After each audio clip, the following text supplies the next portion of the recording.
జీవంలో నివసించాలి. ఎవరా జీవము? ప్రభు అయిన యేసుక్రీస్తు అక్కడే ఏమన్నాడు? జీవము నేనే, మార్గము నేనే, సత్యము నేనే. అందరూ సత్యములో ఉండాలి, జీవంలో ఉండాలి, మార్గములో ఉండాలి. మార్గం తప్పిపోతున్నారు చాలా మంది.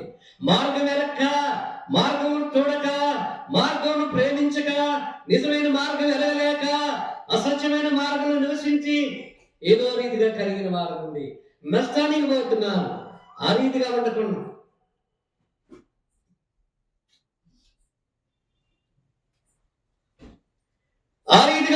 పోవడానికి లోకరక్షకుడిగా యూదులకు రాజుగా యేసుప్రభు వారు జన్మించాడు. యేసుప్రభు వారు చాలా మంది అనుకుంటారు యేసుప్రభు వారు మన దేవుడు కాదు, ఆయన ఏదో అమెరికా దేవుడు, ఆస్ట్రేలియా దేవుడు అనుకుంటారు. ఆసియా ఖండం మందే. ఏమండి? ఆసియా ఖండం మందే. ఆసియా ఖండంలో బెత్లెహేము గ్రామము, ఆసియా ప్రాంతము మనదే.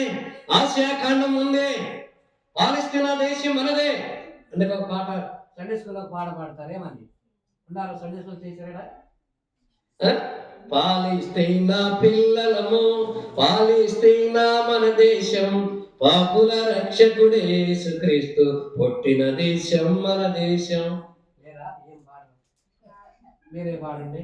అరే, పాలస్తీనా దేశం మనది, పాలస్తీనా భాగం మనది, ఆసియా ఖండం మనది.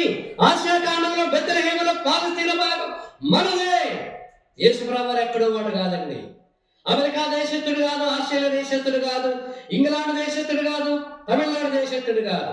యేసుప్రభు వారు మన ఖండంలోనే, మన దేశంలోనే, బెత్లెహేములో పాలస్తీనా భాగంలో జన్మించిన వాడు. చాలా మంది అంటారు ఎవరో ఆయన. కాదు, మన దేశంలో పుట్టిన వాడే, మన దేశంలో నివసించిన వాడే.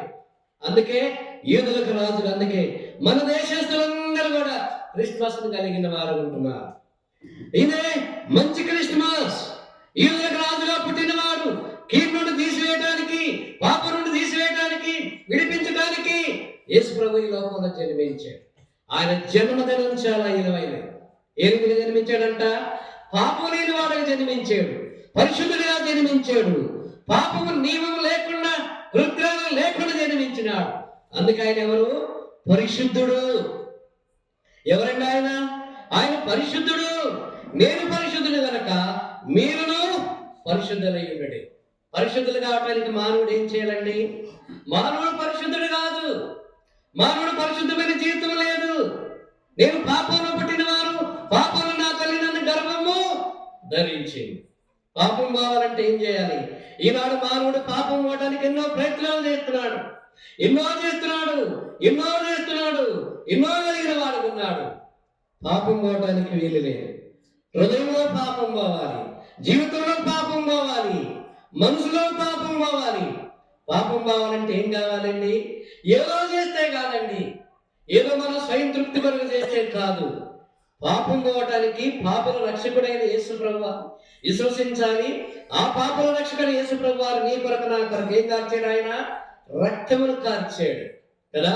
ఏ రక్తం అది? నీ పాపం నా పాపం తీసేయడానికి ఆయన 2025 సంవత్సరాల క్రితం భూలోకంలో జన్మించి యోహాను సువార్త 1:2 ప్రకారం ఇదిగో లోక పాపలను మోసుకొని పోవు దేవుని గొర్రె పిల్ల.